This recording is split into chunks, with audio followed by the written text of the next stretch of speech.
Thank you for joining us today for Improving Outcomes with Telehealth with special guest Megan Peterson, Executive Director of Second Chance Counseling. Listen here as she talks about how she's gotten into telemedicine and how she's utilizing it in her practice. Also, you can catch all of our webinars in the resources section at www.wecounsel.com.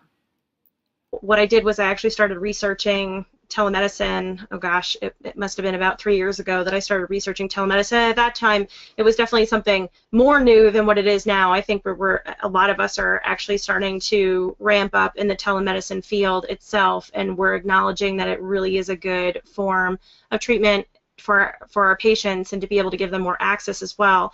So I started looking into it, and then I actually started counseling some of the patients that a lot of my physicians at that time had being maintained on medications.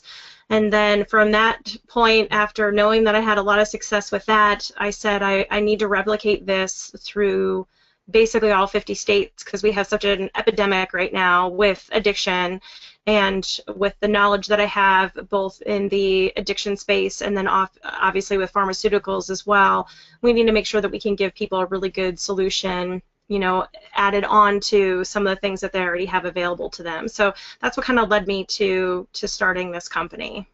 And we're super excited about it. It sounds fantastic. And how long ago did you launch your company? And did you decide to get into providing remote care right away, or was that a decision process? How did that come about? That was a decision process. Well, I think you know, with anybody, and I'm sure with a lot of individuals even on this call today, it's one thing to think something, but something definitely different to act on it. So in the very beginning, when I looked at telehealth, I started doing it on my own. I researched a lot of other, I guess, telehealth platforms. I'm pretty much aware of most of them at this point. So I did my fair share of research with what type of platform I wanted to use, where I wanted to go, what options and tools I needed as a therapist to make sure that I can give really good care to patients. And then from that point, it was just making the concise decision, like, this is the way that I need to progress, and this is the type of treatment that I want to be able to provide for patients. So I just had a question come in, actually, and it looks like Martha is asking, now do you use online services to help with addictions? And that kind of segues into the next question I had for you, which is you currently focus on addiction clients. What's the most rewarding aspect of that work, and how are you using those online services to help actually with that particular kind of treatment? Sure.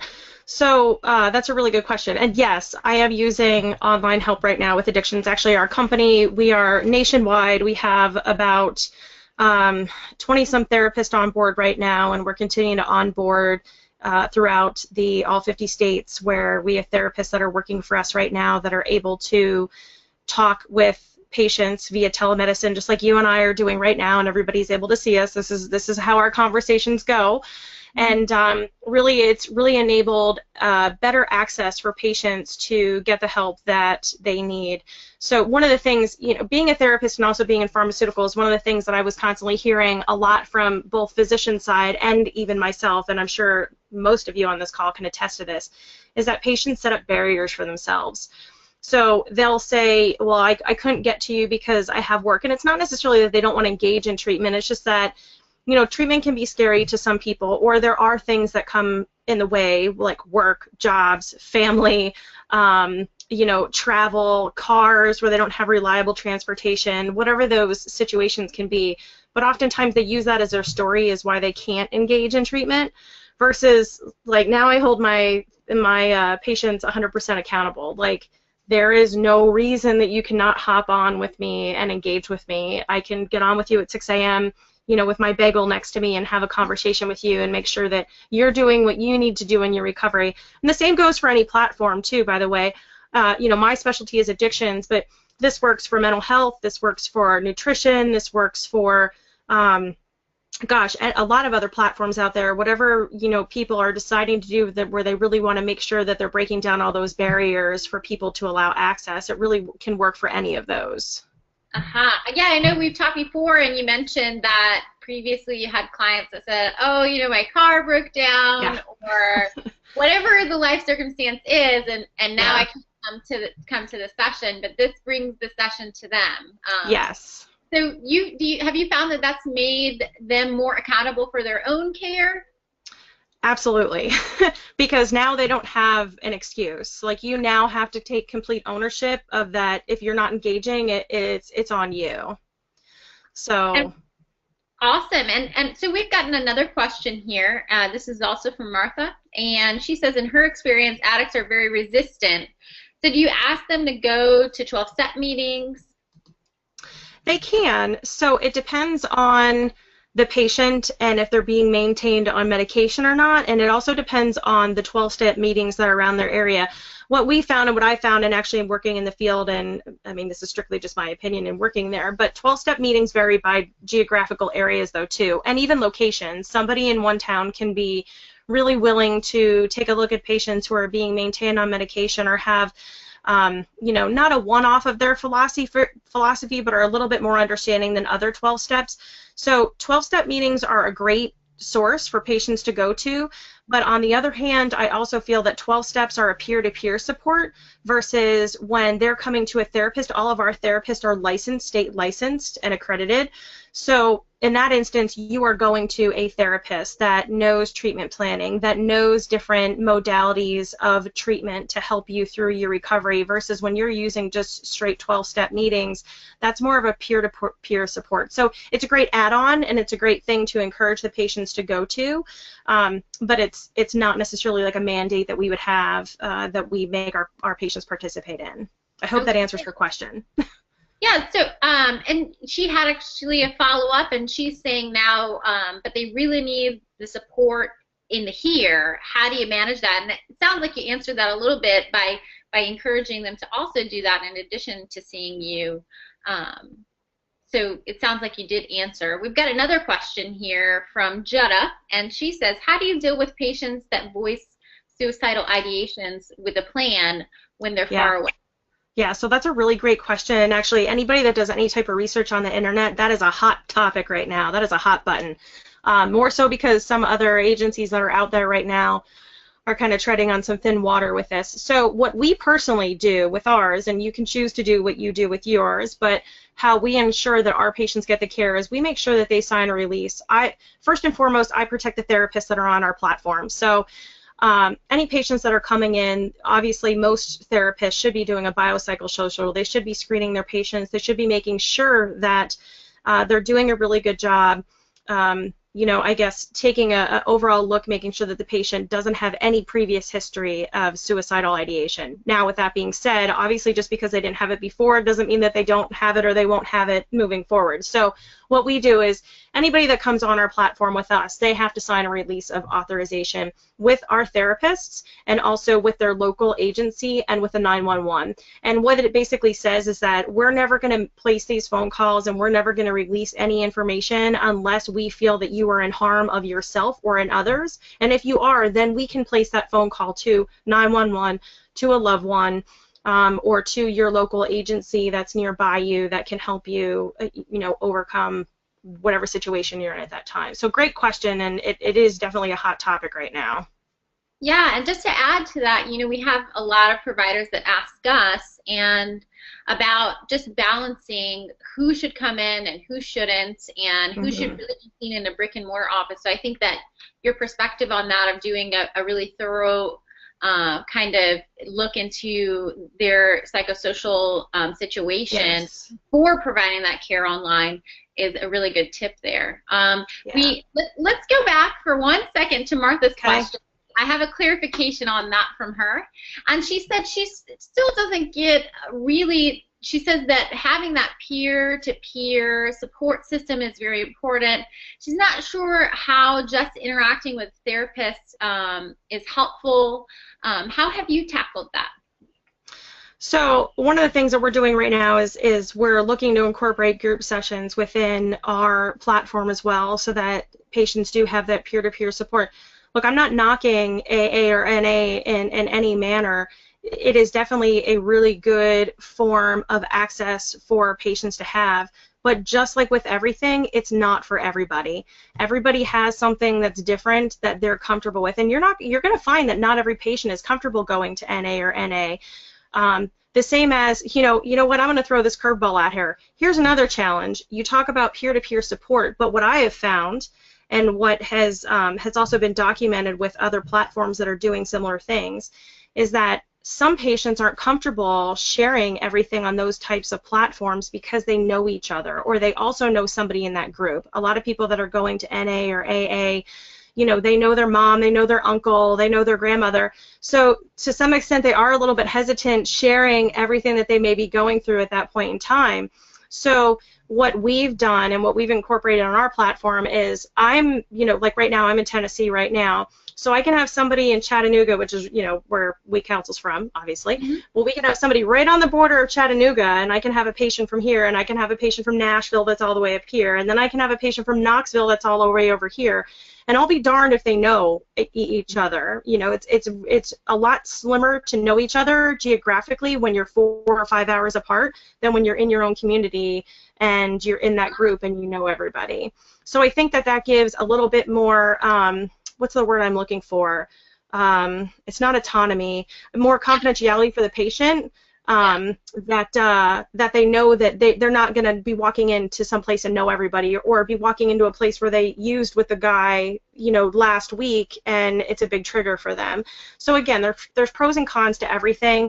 What's right for one is not right for the other, and it's our job as therapists to figure out what is appropriate for that patient and make sure that we are providing guidance and care to that patient in the best way that we possibly can. Yeah, that makes a lot of sense. We had another question from Laura, and it actually segues perfectly into my next question. Her question is about how you market yourself online and how you market online therapy. And, I just wanted to ask you, how do you get referrals for remote clients in general? What are all your referral sources? So there's a lot of different, I guess, segues that you can go into, or a lot of different places that you can hit. You could do outpatient, inpatient.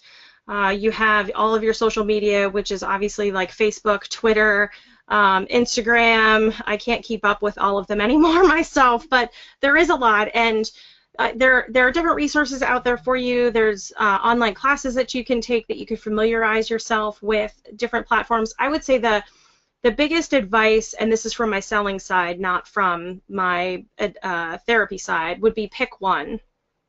Because if you start targeting the market and lots of different things, it's going to get overwhelming very quick because, again, there's lots of different avenues. So what you really want to do is you want to pick one that you feel is going to be best for your practice at that given time, and really focus in on that one and give it 3 to 6 months. Set yourself up some timelines as far as how you want to market your product or your service, and then gauge after some of the things that you're doing what kind of traction you're getting. That would be my best advice, because we could do a whole webinar on media marketing. And we actually do webinars with an expert, not Joe Sanook. So we'll definitely invite everyone to those upcoming webinars as well.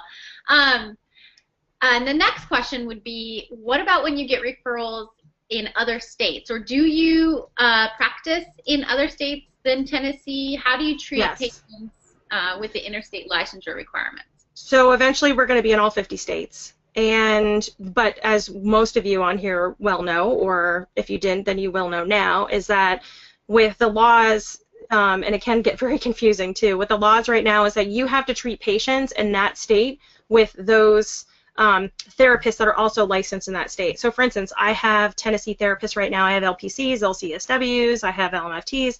I have people that are partnered with us, that are working with us, and they take care of the patients from Tennessee.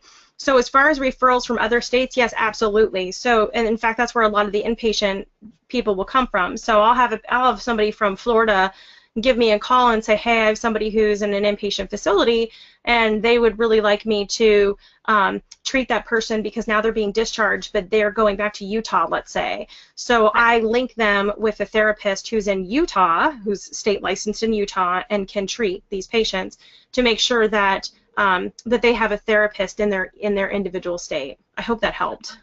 Yeah. So How much protection do you offer for confidentiality for your clients with regards to security, HIPAA compliance? This is a question from Margaret. Sure. Don't Skype. I still have some physicians that I talk to and they're Skyping and I'm like, no Skyping. No, you can't. No FaceTiming either. No. And even GoToMeeting is a little, you're not quite sure. So, look, you need to do your due diligence and you need to make sure that you're picking a platform that is HIPAA compliant. And within that HIPAA compliance, I'm sure, Abby, and if not Abby, we counsel can tell you, because I've certainly had these conversations with them myself, is, what type of servers are you on? How are you going to ensure the safety of the patients and the therapists that are on the platform? The other thing is I don't ever do anything outside the platform. Our patients don't have our phone numbers. Our patients don't have our personal emails. Everything that we do is done securely on the platform. And it's written to make sure and ensure the patient confidentiality and the safety of their information and what goes on within the platform itself. Yeah, and I find that is really a #1 concern for most providers, that if they're going to provide remote care, they want to make sure that it's going to be confidential, it's going to be secure. And yeah. In our experience, the only way is to do like you said, do your due diligence and find a software company that's going to be your partner in that arena and make sure that it's secure. Right. So you talked a little bit just now about inpatient referrals, and I wanted to ask you a little bit about that. So when someone is in an inpatient setting, typically they could follow up with a different provider when they're discharged. Are you able to have contact with the original treating provider from the facility? How do you handle that when you're taking on a new client from an inpatient facility? Yeah, absolutely. So I think from a logistical way of speaking, even from the behavioral health side, because let's be honest, mental health and addiction, they pretty much go almost hand in hand. There's there's a really gray area in between, but otherwise they're very similar in a lot of facets as far as how we treat patients. So even from the behavioral health side, let's say a patient goes inpatient for mental health and they want to discharge that patient afterwards to a psychiatrist and then also to a therapist to partner with them. I think that's the disconnect. Where we lose patients right now from inpatient to outpatient is the time in between, because the patient leaves inpatient, they come out, and now they're bombarded by triggers or other stimuli that's in their environment, and that's your most risky part where you lose them is in between, when a patient doesn't go back out and re-engage. So what we're doing right now is we're meeting with the inpatient therapist, with one of our therapists from that individual state that patient is residing in, making sure that they know each other, making sure that our therapist is aware of the aftercare plan, making sure that the patient already sees the therapist upon even discharge, that they're comfortable with them, they know their name, they already have a date that they're going to meet with them online, they already have the date and time. So that way there's no there's no disparity in that. Everybody is on the same page. The patient has a laid out plan in front of them instead of just an aftercare plan. They know exactly where they're going, who they're seeing, they've already met with them, they know kind of what it's going to look like for them in the future. Yeah, and we find, from talking to other providers, that remote care really helps with continuity of care. Absolutely, yeah. Bridging that gap between a facility and, next steps. A lot of times that ball gets dropped, and remote care can really be the bridge there. We've got another question from Martha. She says, by inpatient, do you mean a rehab? She's never heard of addiction being treated inpatient in a hospital setting. Inpatient meaning rehab, yes. So, sorry, I didn't mean to confuse you. I meant inpatient meaning, yes, rehab for addiction, but then obviously there's inpatient facilities for mental health where hospitalization, partial hospitalization, where patients can go to, and you can use the same model in both. It can be interchanged either from the addiction side or the mental health side. They're both kind of congruent in that way. So Megan, sometimes in conversation, I hear concerns from providers that remotely caring for your clients can sometimes dilute the quality of care. Have you found that to be the case for you? If not, why do you think they would feel that way? And also, how do you tackle those issues? Sure. So why do I think so therapists anyway, we do this because we love our job and we love patient care and we love giving quality care. And for most of us, we are, at least from the therapy side, most therapists that I've met are, emotional beings. We like to make sure that the patient is being taken care of, that we're giving them the best type of care. And it can be challenging sometimes when you are over a platform like this, because obviously I can't give you a hug. I mean, I can give you a virtual hug like this and tell you, but I can't give you a hug, right? So I think, that's the only challenge that I have seen. But I've also seen pros, though, too. So here's my answer, because I have people ask me this all the time, actually. Even some of my providers ask me this. And so I'm just going to say it bluntly, like, you have crappy therapists and you have great therapists, right? You have therapists that are really relatable, that can relate through a screen, just like you and I are doing now, where I can make you feel comfortable and I can make you feel like you trust me and you can relate to me. But then you also have the others where, you've heard it. I'm sure the ones on this webinar have had patients come to them and say, I went to that another therapist and we just didn't click. I didn't jive with them. I didn't like them. I didn't like the type of care that they were giving me. So I think it really depends on the therapist and how they're interacting with this type of platform versus the platform itself. This is not going to work for everybody, because let's just be honest, there are some therapists that this type of thing is just, they're not going to be comfortable. They might come off very cold or very stiff. But if you have a personality where you can interact, you can roll with the punches, you can still help the patients, I still talk with my hands, the patients still see me and do things like this, I think that it's a really good platform to be able to utilize.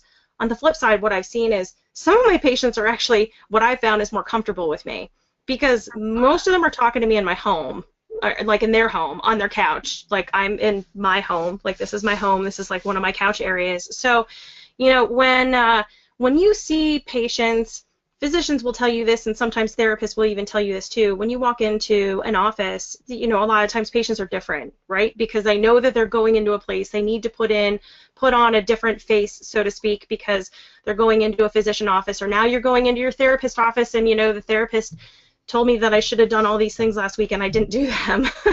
So when you're talking to somebody in their own environment, an environment that they're really comfortable in, I've often found the conversations to be a lot easier, because the patient is already somewhere where they're comfortable, where they're used to. They kind of tend to take their guard down more than what they would, if they're coming to somebody's office and sitting on their couch. So do you feel like this actually increases access to care for your clients? I feel it does. That's strictly my opinion, although we are collecting data on that. But I feel it does, because there's no excuses. If legitimately, if I have a patient that's running into a problem and can't meet with me, I'm like, okay, tell me 9 o'clock tonight. Do you want to do 9 o'clock instead? How many therapists are in their office at 9 or 10 at night, right?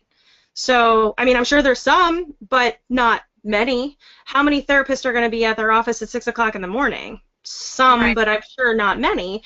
So in this instance, I can get up, and I mean, you'd have to wear a nice shirt and be presentable and be able to be nice. I mean, you don't know what I could have pajama bottoms on and have my coffee at 6 o'clock in the morning, and no one would be the wiser. But yeah, it's still hard to be in your living room at 6 a.m., is it? Yeah.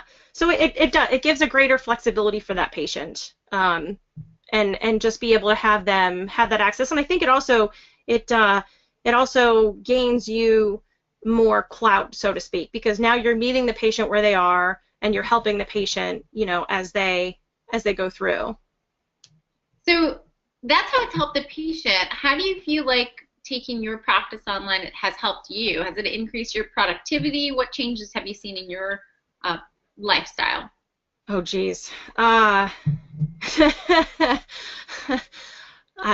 your own business can be. I liked the days where I could punch the clock and not have to worry about anything. Right. I didn't realize that that was a complete game changer. When you do own your own business, there, at least for me myself, because I'm so passionate about what I'm doing right now, there is no shutting it off. I'm constantly thinking about how I can gain more access, what I can do for the patients, how I can help my therapist, what can we do to take this to the next level. So I think that's the biggest challenge for me is is really turning it off. And then also, you know, for those that are in their private practice, that's one thing. But for myself, you know, I have employees now, so I didn't realize on my end what a game changer that would be, feeling responsible, because now I'm just not taking care of me. You know, I'm taking care of me, and now I am responsible for other people. So that was a little bit different, and something that I'm still getting used to. Yeah, and I can attest to this. Megan is always busy, always on the go. Yeah. She's a busy lady. We have another message from Martha here, and she just commented, I think people tend to open up more online. I think they feel better by somewhat anonymous aspect, and she also thinks that she's been told things online that she doesn't think would ever have been told to her face-to-face. So do you find that's also the case? I think that's kind of what you were saying earlier as well. I would agree with that. Yeah, absolutely. And there's other features like I've used within the We Counsel platform too, is that like, okay, so, you know, we're females, sometimes we get the ugly cry. I've had patients have the ugly cry, and sometimes that can make patients uncomfortable. I've actually turned off my mic, or not my mic, my webcam, where like you just can't see me, but I'm still having a conversation with you. And I've actually had a patient come back to me and say, like, I really appreciate that, because, you know, I was a little uncomfortable because I knew I had the ugly cry going, but to be able to talk to you and know that you're still there, and be able to work through the issue was really important. So, you know, there's other facets in that too, because sometimes when people are directly in front of you, like if they're sitting in front of you, unless you tell them to like go in the bathroom and talk through the bathroom wall, like it's not necessarily an option. So that's one really great anecdotal example, and I was just going to ask you if you could to give maybe a couple of instances without obviously divulging any protected information, but Sure. Tell us about, you know, some situations that you feel you've been able to provide an increased level of care remotely as opposed to face-to-face. So that's one instance. Other instances are just the flexibility. Like again, my patients, when I had my patients, they were really able to contact me when it was convenient for them. Now that didn't necessarily mean that I would say that I'm at everybody's beck and call, because believe me, I have a husband and I have a family as well. So, but it did allow more flexibility within our schedules, and even on the weekend too. I'm perfectly fine with seeing patients, and often some of them like to be seen on the weekends in the mornings, because then it doesn't take away everybody's day. Then they don't have to rush home to even try to get online, because look, you know, patients are patients. They have lives just like we do. They have kids, they have families. So, you know, getting on in the morning where you can, you know, do an hour, and you don't have to go anywhere then. I don't have to drive into an office. I don't have to drive back. The patient doesn't have to drive. You know, I can see a lot more patients because I can see one after the other, and not go anywhere, and then, you know, shut my computer down and then continue to go on my day. So that's really been, you know, a great feature and a great utilization of this in my life, but also for the patient too. I've heard a lot of patients say this has been really convenient for them. I've had patients call me on their lunch break. Like they will take their phone, and they'll go into like their car in a secure location and call me on their lunch break and have a conversation with me, which is awesome. That's fantastic. Yeah. That's great. We have Jetta asking if you take insurance or I private saw that. pay.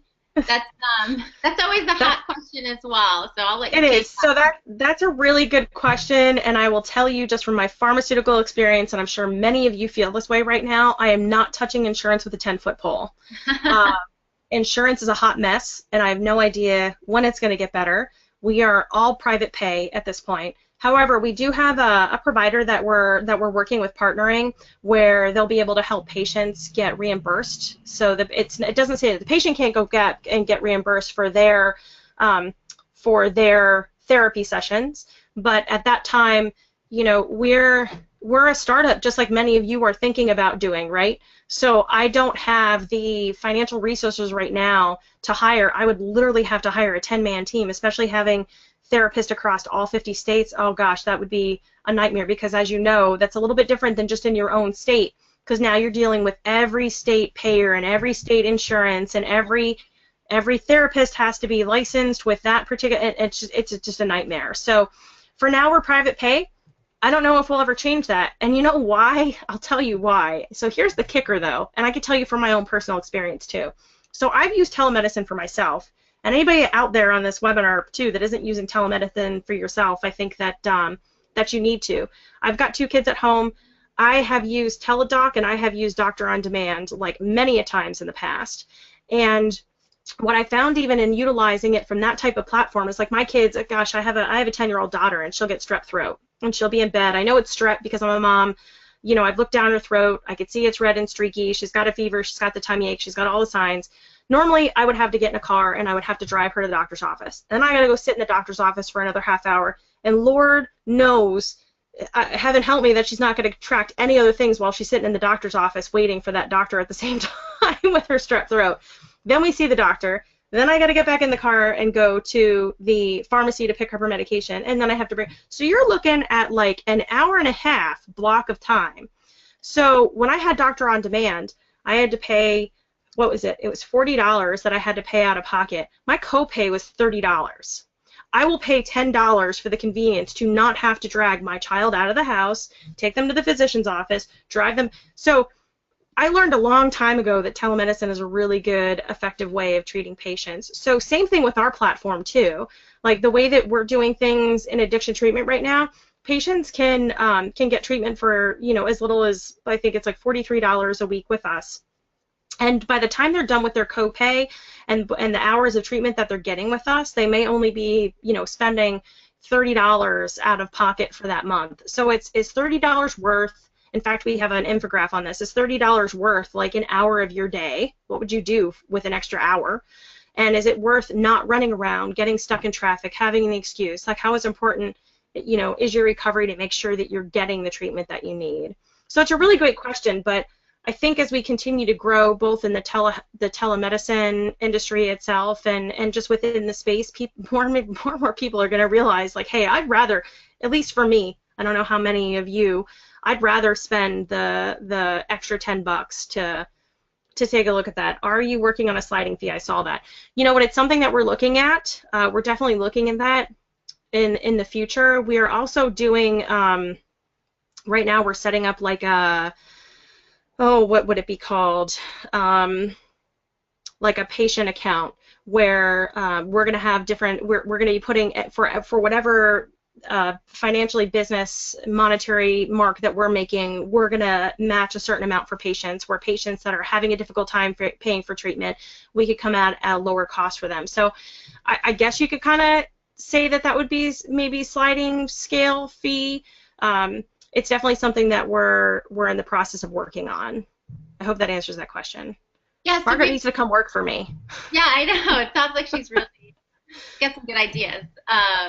I was just going to say we have a lot of providers that work with We Counsel that do exactly what you're saying. They, you know, charge out of pocket and then encourage their clients to go ahead and get reimbursed from their insurance companies.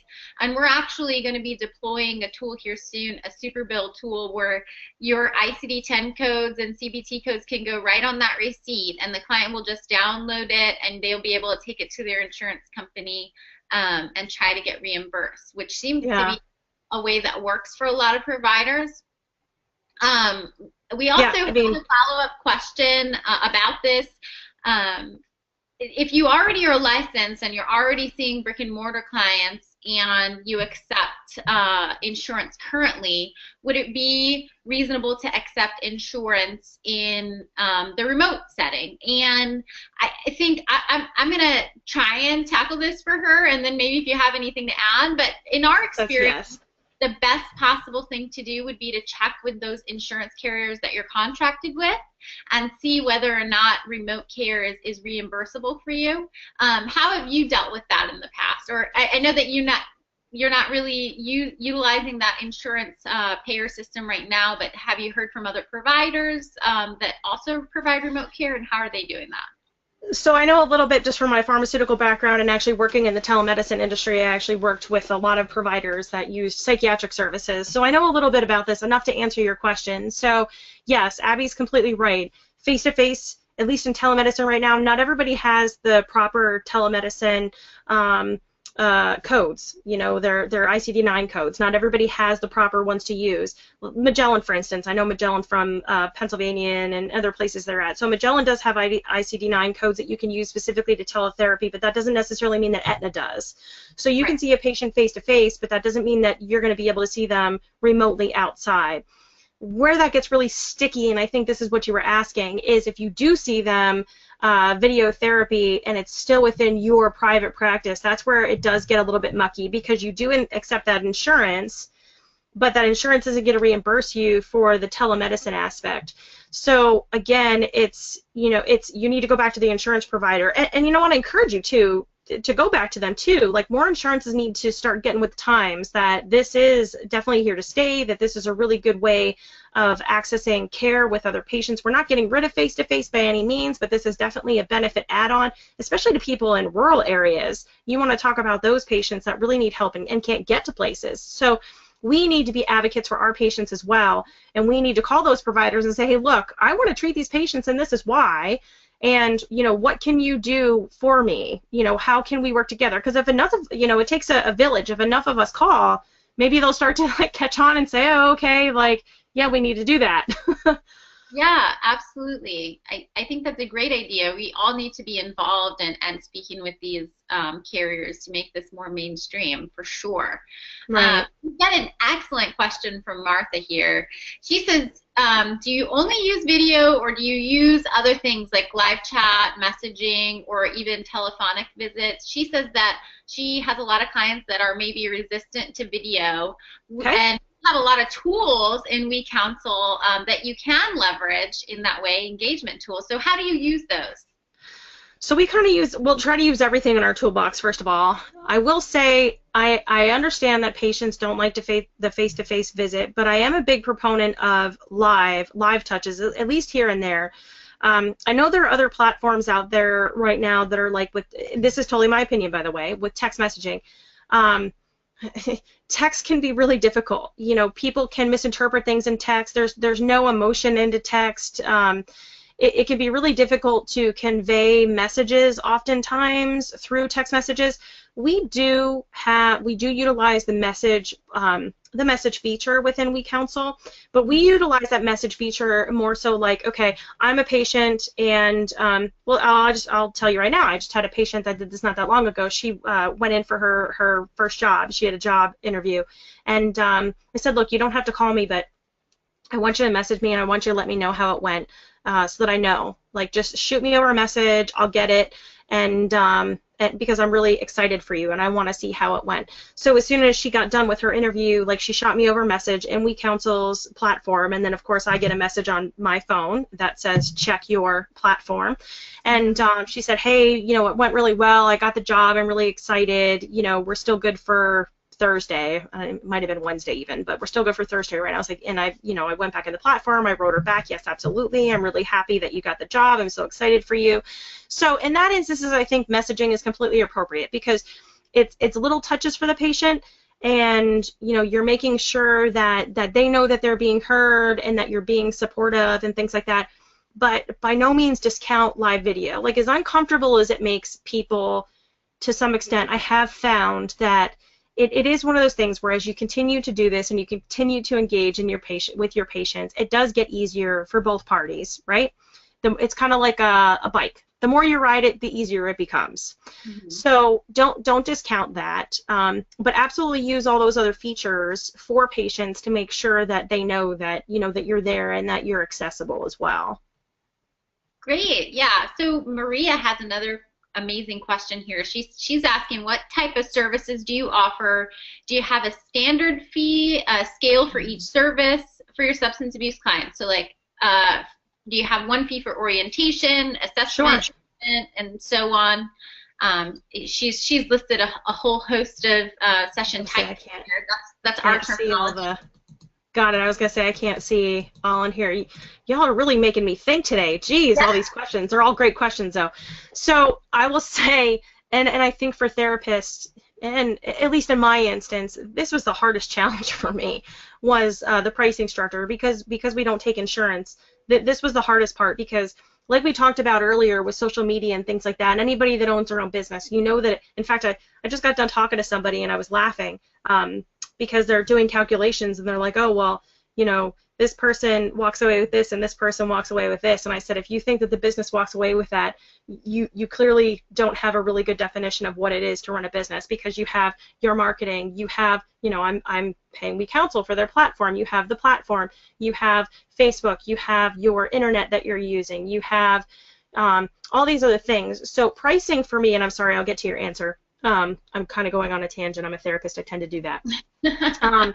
So pricing for me was really challenging because I want to make it affordable to the patient, but I also want to pay my therapists that are coming on board with us a really, really good wage for them too. But I also need to know what I need to put back into the business so that we continue to grow, because eventually I'd like to lower our rate so that it is more accessible to patients and do more things where we're doing more scholarship programs for patients and be able to increase the wage for our therapists that are coming on the platform. So I would say that's the most challenging thing that I've actually come across in business, is trying to gauge, though, because it isn't just, and this is answering your question, it's not just coming up with a number. Like, you can't just magically come up with a number and say, I'm going to charge a patient this, and that's what it's going to be. Like, you can't do that. You need to say, I'm going to charge a patient this. If you're your own therapist, this is what you need to make. This is what you're going to put into your social media. This is what you're going to put into your website. This is what you're going to put into your WeCounsel. So I think that you do need to be cognizant, if that's why you're asking that question, you do need to be cognizant about all of those things, because all of those things encompass what's going to make your price, right? Yeah. So, you're just running a business like anyone else, right? Yes. I mean, you know, I didn't start this business to be a millionaire by no means. In fact, we didn't get into my lifestyle and kind of what I do, why I got into telemedicine to begin with. But I really got in this business because I really am passionate about, well, go to my website, you'll read what, you know, kind of why I did what I did. But I really am passionate about helping people. So that was a really big challenge for me. So we have individual sessions. And then we have one individual session that a patient could buy. And you know what? I'm totally going to tell you to go to my website and look, because then that drives traffic to my website. And if you're a good therapist, you would do the same thing, because that's a new organic hit that somebody's looking at. So you can go onto my website and look at our therapy plans, and that way you can get it. You can get it right there. But we have different options for patients where they can pay weekly. We have session types for patients where they can pay monthly. They can pay just for one session. And the other thing, though, too, that is difficult is, like, you know, when I first started, too, I was like, oh, well, I can make all these prices for different things. But then it's like, it gets confusing. And you kind of, again, I'm going to go with that one factor again. You need to get one, and you need to stick to it. And you need to see how that one works out for you. And if you need to make adjustments from there, then that's fine. But if you tackle too much too quick, or you think that you need too much too quick, you're going to run into problems, because then you're just giving too many choices and too many options. It's like, look, this is what we offer. This is who I am. This is what we do. Mm-hmm. And it's kind of like a take it or leave it, really. I hope that answers that question. Did I answer that question, Ray? Did I answer that for you? I think you answered it and more. So I wanted to open the floor up to you. If you were giving advice to the providers that have joined us, or hopefully the many more that will watch this webinar on WeCounsel.com, what advice would you give them about bringing their practice online, vetting and selecting a software? What has worked for you, and what mistakes did you make, and how would you overcome those if you went back in time to do it again? So I would say, like, anybody that has and by the way, any one of you on this platform can you know, feel free to reach out to me personally too. You can go through the website and message me, and I'll message you back, or call. Like, our office number rings to my private number. So, but don't tell everybody that. You just do it. I mean, we have such an epidemic in this country right now, which is funny, because normally when you're running your own businesses, like, you want to keep things close to your chest, and you want to be like, no, well, I don't want to tell them what I'm doing. Because then everybody's going to do it. I'm like, no, please go do it. Like, we have so many, you know, issues in this country right now surrounding mental health and surrounding addiction. Like, we need to start progressing forward, and we need to come up with different ways to treat our patients and meet them where they are. And this is just another tool for for us as therapists to be able to reach out to those patients and make sure that they're getting that type of treatment. So I know sometimes it can be scary. Look, I've been there. I went down that train where I was like, do I want to do this? Do I not want to do this? But you just kind of, you gotta dive in and don't look back, and use people. Like, now you have my information, use Abby, reach out to other people in the community that are doing this, and ask them questions, because I didn't do this by myself. I mean, I reached out to other people at that time and said, hey, what was your experience? How did you do it? I ran into this. I'm having this issue. And I do have to say this too. Like, We Counsel isn't paying me to do this, or like they just asked me, hey, can you talk about your experience? And I will say, I worked for other telehealth companies already, and I researched lots of other platforms out there. I mean, I even had a quote from a guy that wanted me to do a telehealth platform, and it was like $4,000 a month. I'm like, you're out of your mind. You're out of your mind. That's so, yeah, I will say, and I am going to toot We Counsel's horn here, that I have never encountered a greater bunch of caring individuals. Like, if any of you have talked to Harrison or know his story on why he came up with this, like, it really resonates with me too. He started We Counsel out of a need for one of his family members, because one of his family members needed treatment. And kind of like what we're all trying to do right now, he was like, there's got to be a better way to do this. So that really resonates with me, because that's what I'm trying to do. I'm like, there's got to be a different way that we can help patients. Like, I grew up in a country bumpkin town where you had to travel an hour for treatment. Like, I want to be able to make sure that those patients have access to care. So I had other platforms. I paid for other platforms. You can call me, I'll tell you who they were. But when I found We Counsel, and when I talked to Harrison, and I looked at what they were doing, the one thing that I really respect and I like about what they're doing versus other ones that I was on is that they're constantly progressing, and they listened to what I needed. So I would call up and talk to Abby, or I'd call up and talk to Haley, or talk to somebody else. I'm like, hey, I'm a therapist, and this feature would be really phenomenal. Like, have you guys ever thought about this? And they were like, you know what? No, but that's a really great idea. Like, we're definitely going to put that down, and we'll get back to you, and hopefully, like, we'll have that sketched out, that we could put that in the pipeline. Like, they're really conscientious about what we need as providers to give really good quality care. And I think that's phenomenal customer service, and that's what we lack. Like, too many people out there right now are building platforms for what they think is needed, but they have no experience in the field. They're just developing platforms because they know a lot about the computer side, versus what I liked about partnering with them was that they took other things into consideration as well. I'll get off my soapbox. I'm sorry. I really do enjoy working with you all. So we enjoy working with you too. And providers such as yourself are really our greatest resource. So this is invaluable information that you all provide us. And I'm glad that you've noticed that we're receptive to that, because that's what we're striving for. So thank you so much for recognizing that. Yeah, absolutely. That's important, because at the end of the day, it's all about how we can move telemedicine forward and how we can treat patients more effectively, right? Absolutely. That's what it is. That's what it's all about. We have another question from Maria, who is asking fantastic questions today, and she says, this question will probably be answered at the end of the session. I don't know. Let's see. But she wants to ask it before she forgets. She said she noticed the session's being recorded. Yes, it is. And where will we be able to access it?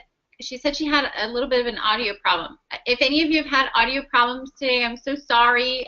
We are recording the session, and it's going to be available at www.wecounsel.com in our resources section tomorrow. So you'll be able to go to the webinar tab of our resources section and access the webinar at that time. We also have another question. This person is saying she searched for you and not able to find your website. Can you please provide your website address? The website is www.secondchancecounseling, is spelled with a 2, N as in Nancy D, chancecounselingservice.com. Do you want to say anything else about your website, Megan, or the services that you provide? I mean, we're really excited. So I don't know what more I can tell you all. If you have any other questions, feel free to, shoot them over. But, we're always looking for great therapists. I will tell you that. We're very selective with people that we're bringing on board. But we're really, looking forward to partnering with really great therapists that see the vision and that see how telemedicine can bring in a different aspect of treatment to patients. But we're really excited about what this can do. I mean, just from a standpoint of like, I'm that person where I'm watching TV. Gosh, I was watching, what was it? It was the opiate conference that they had in the Senate, and they were talking about like opiate addiction and what they were doing. And I looked over at my husband and I was like, I want to be on that panel one day, because we have problems, and this is a solution, right? One solution. I'm not saying it's the solution, but this is another solution that we could put in our toolbox, and it's just not being accessed like it needs to be. So I think that we need to be advocates, and we need to make sure that more patients are knowing this. I would say that's the biggest hurdle right now.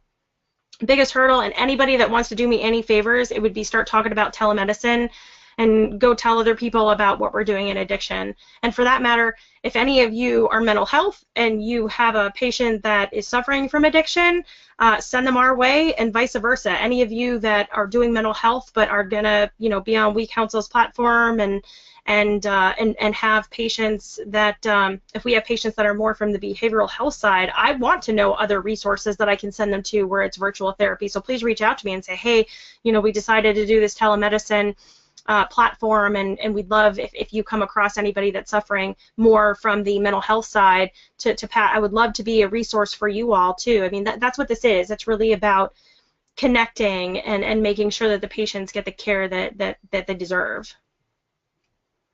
Yeah, so we have a lot of people that are asking, again, for your website, and I'm going to tell you, we're going to follow up this webinar with an email that will have links to our website and Megan's website as well, and so all of that information will be included in there, along with a copy of the link and the recorded webinar, so that you'll be able to watch this again.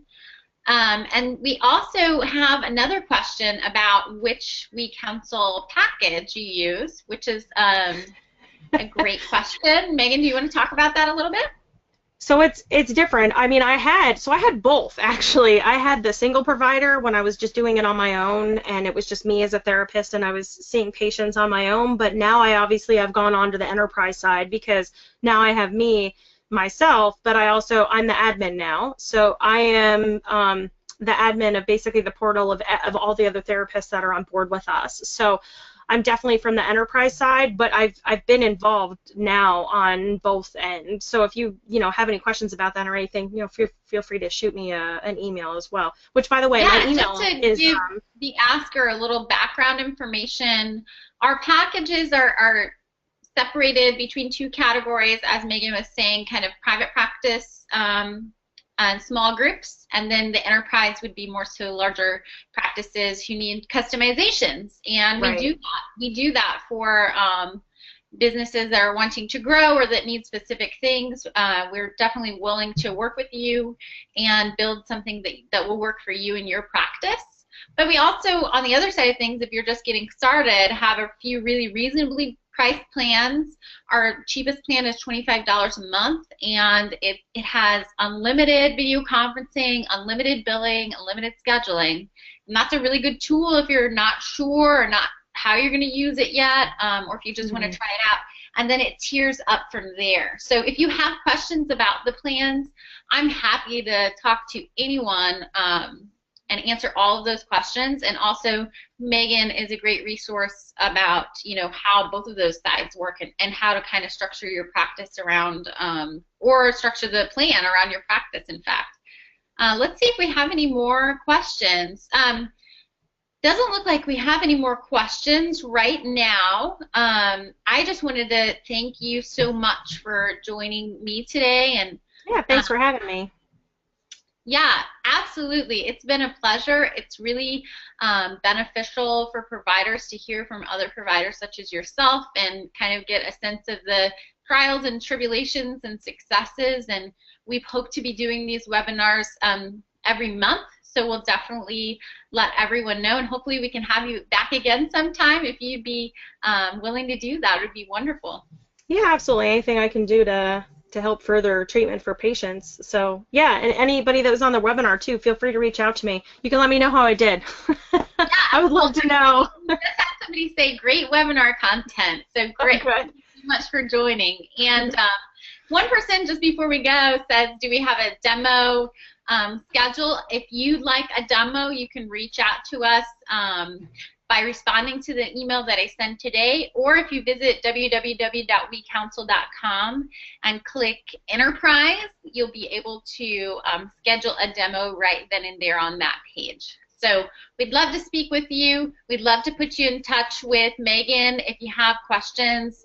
It's great to hear the provider perspective, frankly, and please let us know how we can help you take your practice online. Thanks a lot, Megan. Have a great weekend. Thank you. You too. Bye. Thanks, everybody. Take care.